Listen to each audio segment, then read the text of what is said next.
Good morning, Brewster community. This is our taping of our budget presentation for the proposed budget year of 2017-2018.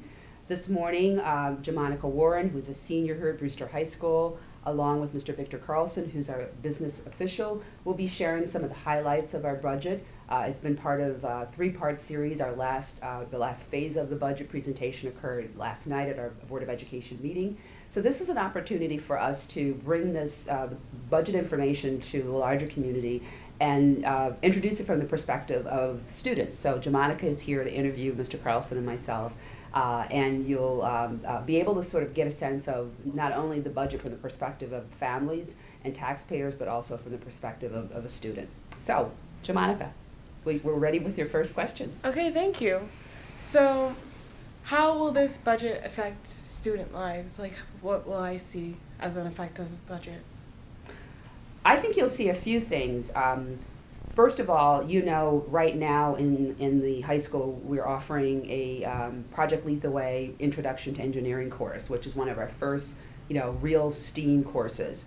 In addition to that, we have robotics that's also taking place, and that's, taught by Dr. Kozlinsko. But we also are offering other opportunities such as, that are a continuation or another course for the STEM program. So for students who are in that program now, they'll have another opportunity next year. You're also going to see a bilingual school counselor / mental health counselor. This person is not here now, but is going to be available to students. We have a large number of English as a new language students in the high school. So we don't have a bilingual counselor in that office. You have a lot of really caring, wonderful people there, but the language is also an area where we need to make sure we can support students and families who come in. So you're going to see next year a new school counselor who is bilingual and has mental health background, so that again we also help children who might be struggling with depression or stress, and this person is going to be able to offer educational offerings, whether it is assemblies or small groups with students and other programs that connect students to programs in the community. Across the district, you're going to see inclusion of a mental health counselor for our K-8 students. So this will be someone who'll be doing very similar work, in helping young children who they don't become, students don't develop depression when they enter the high school. There's things that happen through, with them throughout their lives as students, and so this is someone who's going to be able to work with our K-8 students. We also are adding a teacher at our C.B. Starr Intermediate School. You heard last night in our budget presentation that our class sizes are larger than we want them to be, so we're adding a new person so that we can diminish those class sizes and therefore be able to better serve and support the children. We are also including a new, not a full-time, but an English as a new language learner teacher who's going to be working at the JFK Elementary School. Again, you've heard, since we've had all the budget presentations that we've had an increase in the numbers of children coming into the district whose first language is in English. And so we want to continue to do that. You're also going to see here at the high school, again, having to do with addressing larger class sizes, a new physical education and health teacher. And that person will, be able to, do a lot of things. I was just listening, Mr. Karlsson and I were just talking to Ms. Hoyler about 2 yoga classes that are going to be offered next year as an alternative. So you'll get people in who are able to do more of those kinds of, offer more of those kinds of offerings that are not traditional phys ed courses, but are all about wellness and health and are very contemporary and I think are very interesting to students.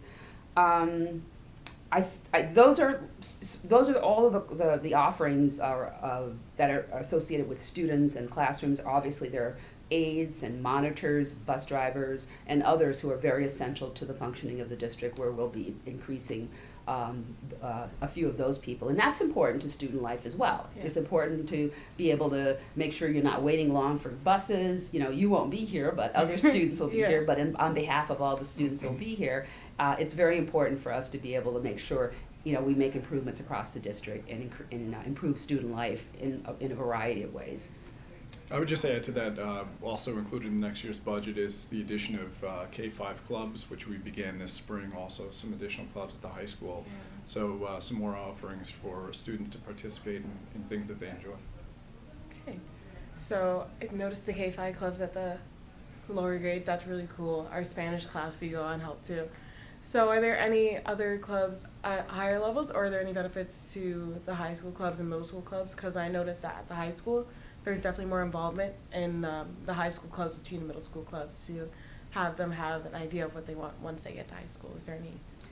I think so. I think what we've done, through the direction of our Board of Education is to really look at, whether the clubs are serving the needs of students. Some of the clubs, as you know, you've been a student here, each year maybe perhaps the same club runs every year. And maybe in some of the clubs there are only a handful of students, so they're not fully subscribed. So we now have a process that actually will start in the month of April, where at the high school, at the middle school, and at the elementary level, they will be looking at the quality of those clubs and determining are there opportunities for new ones.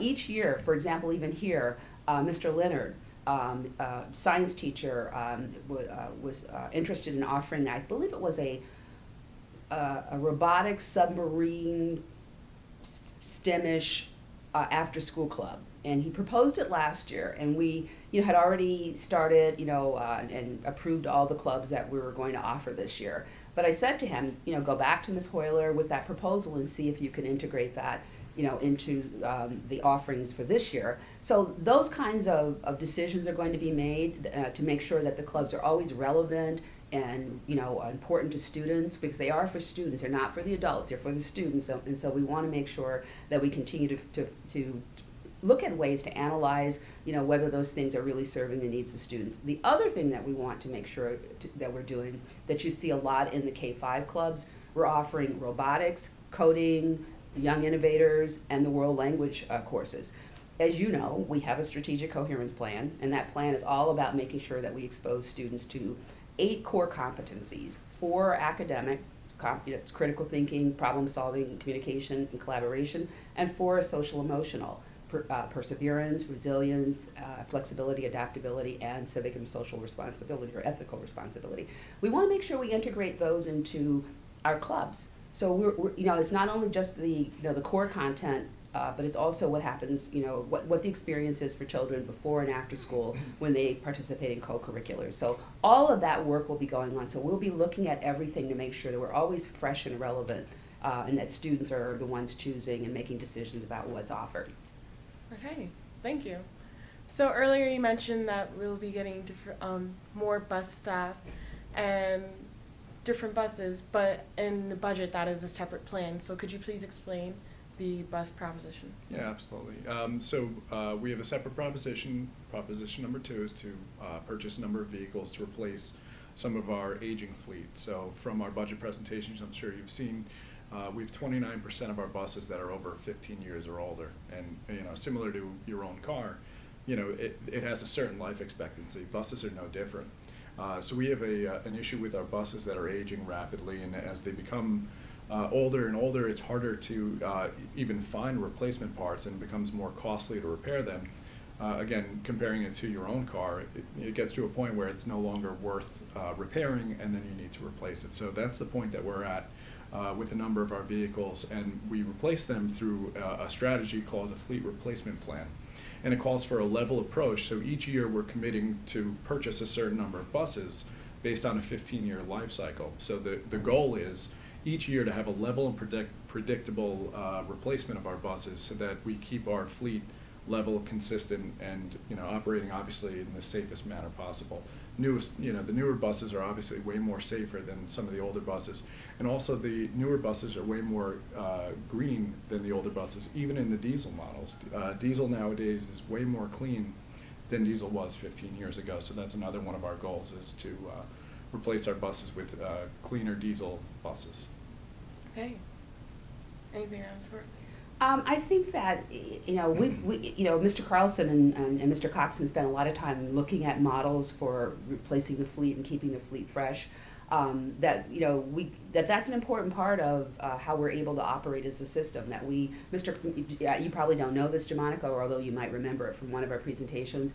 Mr. Coxon and Ms. Smith and that entire team in the bus garage spend hours trying to accommodate different requests of parents, and that in any given week, not week, but over the course of all the students who are transported, they have somewhere in the neighborhood of 600, 650 different locations where they drop children off, and that could mean, for me, example, if I was a third grader, maybe on Monday and Tuesday I was dropped off at grandma's. Wednesday and Thursday, maybe I was dropped off at my father's house, and maybe Friday I was dropped off at daycare, childcare. So our bus garage accommodates that, and then of course we're in the Northeast, so our fleet takes a real beating because of the salt and all the weather conditions and the curves. It takes a lot of energy to kind of get through Brewster, right? It's very curvy. No, the morning's pretty. So that's another factor. So it's both. It's not only the transporting our precious cargo, all of all of our students K-12, but it's also making sure that we can accommodate working parents, and parents who can't drop their children off, parents who really rely upon the buses to be there on time, for the transportation team to be flexible in how they, consider the requests. I mean, they can't, concede to every request, but they do a very good job of trying to make sure that they do that, and that's all a part of what goes into the planning of the budget. Okay. So on the overall budget, whenever people bring up the budget, we often hear about a 2% tax cap, and I'm not sure what that is. So if you could explain that. Absolutely. So, and don't worry, because no one is really sure what it is. But the most important thing to take away from it is that there really is no such thing as a quote unquote 2% tax cap. So 6 years ago, the state came up with a formula for calculating each school district's tax levy, meaning the amount of money that needs to be raised from the tax base in order to fund the school district's budget. So this calculation that they came up with, it's an 8-step calculation, and 2% enters into the calculation in just one of those 8 steps. And that step in particular calls for the change in the consumer price index, which is driven by purchases made throughout the country for all different types of expenses like utilities and fuel costs, food costs, energy costs, and things like that. Way more technical information that no one really needs to know. But again, it comes into play in just one of those 8 steps. 2% is only used, I think it was only used in 2 of the past 6 years. So again, it's really irrelevant as it relates to the tax cap. So the most important thing to take away is that there is no such thing as a 2% tax cap. In fact, this year, Brewster's tax cap is 2.04%, obviously above 2%, but it is within the New York State prescribed calculation. So a little more technical, but yeah. Again, the most important thing to take away is that there is no such thing as a 2% tax cap, but there is a tax cap, and it is a very complex calculation. And I think theoretically, Jamonica, it represents a sense that we should be concerned about the taxpayer and what the taxpayer has to bear in terms of paying for the school district. Probably about, would you say, Mr. Karlsson, 3/4 of our funds to run our schools come from our taxpayers. So that's a pretty significant budget. So I think it really helps, the school district, it helps, the community think about, well, we should be fiscally, responsible. We should be considering, the needs of the taxpayer. Mr. Karlsson showed us a graph last night of, I think it was 2004, did you say, or 2008, where there was a 14%. 2004. 2004. Long ago. Long ago, historical. But 14% increase, from the previous year to that year, from 2003 to 2004. That's, almost like that would land us all like in the hospital if our taxpayers ever thought that we would bring forward a budget with that kind of increase. But that used to happen. And I think what the 2% tax cap, theory really means or represents is that we are paying attention to making sure that we use all of our resources wisely and that we are not imposing undue burden on our tax base. So from that standpoint, I think all of us can agree to that. But it obviously does, constrain us because we can't function. As we have different students coming into the district, as you heard, who may have different needs, who may need to be in the school, in their grade and in the school district longer. A 2% tax cap may not necessarily be what we can do to help ensure that every child leaves this district able to work, learn, and grow in the next century, in this century. But it does help us to be mindful of our taxpayers and to be austere and fiscally responsible, which are all important qualities of running a school district. Yeah, okay. Thank you. So that was very precise. So what's the overall view of our budget? Like, what's going into it? What are we getting out of it? Um, I think what it's going to help us to do, Jamonica, is really to focus on the implementation of our strategic coherence plan. We don't, you didn't see things that were frivolous, things that were disconnected and not aligned to that plan. You saw things that really support our vision for what we want our children to experience in the school district and what we're committed to doing to ensure that happens. So, we obviously want to make sure that we have class sizes that allow our teachers to educate all children well, to use the more innovative instructional models where the teacher isn't in front of the class and the children are in rows, but that the teacher is able to organize the learning environment so that there's collaboration and communication. Children are engaged in problem solving and through project-based learning or problem-based learning, that they are using their Chromebooks and other devices to do that work, that they are able to I guess propose ideas to the teacher that's in support of the goals or that are built into the curriculum. So we can't do any of those things if our budget doesn't support it. And that we have, and the budget helps us to meet those goals because there isn't fluff. There aren't things there that are non-essential. Everything there is essential. Yeah, and I'll just add to that. I mean, obviously, every decision that we make revolves around our strategic coherence plan, and that's evident in our budget by all of the wonderful things that we were able to add in for next year. So I think we're very happy with the way that this budget season played out, although we do need a little bit of help from Albany in finalizing our state aid budget. Just from a number standpoint, our budget for next year is $95.4 million. It's a big number, but it's also a number that's necessary in order to to serve our students well. Yeah, definitely. I've definitely seen implementation of the plan so far in classrooms, and it's definitely been interesting. It helps so much. And also considering that the Brewster Learning Center is a way for the public that isn't within our school but outside of our school and helps pay for that, how does that fit into the budget?